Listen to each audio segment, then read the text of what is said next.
The story is told of a man who leaves this world after 120 and goes up and is greeted by the angel, who tells him, listen, I don't know what to do with you. We have a problem. On the one hand, you weren't such a good person down below. You didn't study, you didn't perform mitzvah, you didn't do acts of kindness. But on the other hand, it's not your fault. You didn't know better. No one educated you. No one taught you. So we can't blame you. This is what we'll do with you, says the angel. You go take a tour of heaven and hell and you decide where you want to go. It's up to you. So the man goes to heaven and he sees people sitting there studying, reading books. It's quite boring. It's quiet. He then goes to hell. What he sees there is amazing. Parties, music, food. This is exactly for him. He comes back to the angel. He says, I want to go to hell. No problem. He gets a certificate, he's stamped, and he's sent down to hell. But this time round, it's a disaster. It's hot. People are being punished. People are screaming. It's unpleasant. He comes to the angel. He says, what did you do to me? You tricked me. The angel says to him, listen, when you came to see it the first time, it was before the elections. Now what you see is after the elections. In this week's parashat, we see something similar. Avinu loses his wife, Sarai, Imenu, the matriarch. She passes away.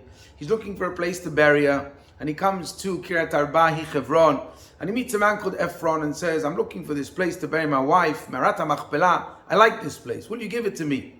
And Ephron is standing in front of his people and in front of the nation. He wants to show off. He says, Abraham, you're such a towering figure. You're such a special person. It's for you, free of charge. Take it, enjoy it.